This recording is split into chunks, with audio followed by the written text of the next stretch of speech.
Наместо пожарникарите и лекарите, државата ќе ги наградува државните буџетари кои 30 години лепат плакати и стигнуваат до работна позиција.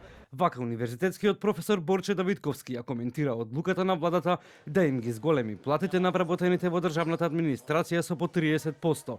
Според професорот Давидковски, нејасно е како ќе им се зголемуваат платите на луѓето кои повеќе од година и пол седеле и работеле од дома поради корона кризата, додека други беа изложени на опасност од коронавирусот и пожарите. Очигледно се работи на тие што така и така влегле во државната администрација преку лепење на плакати во изминатите 30 години, така и така се вработуваат и сега едноставно сака да си ги наградат своите условно речено најверни политички поддржувачи, бидејќи тие фактички и најревностни се и сигурно и за изборите ќе работат како што треба, но сепак мислам као потез, као гест е многу непопуларен, а да не кажем и противзаконит, затоа што за оваа работа ќе требаше, не сум сигурен, али не прочитав дека во ребалансот на буџетот се предвидува средства за ова зголемување на платите 30%.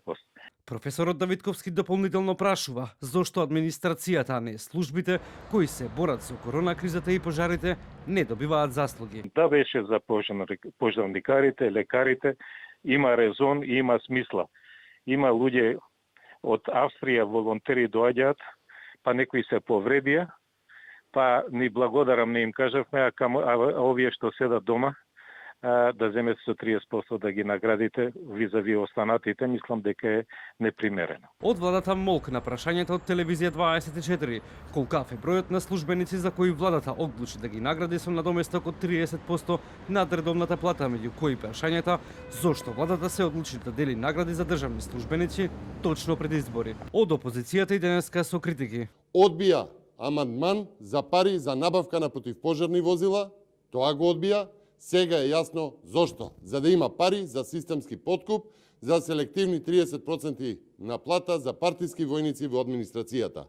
Антикорупционерите децидни потегот на власта во очи локалните избори може да се смета за системски подкуп на администрацијата. Сметаат дека во отсуство на системски закон се наоѓаат разни начини на зголемување на платата кај буџетските корисници.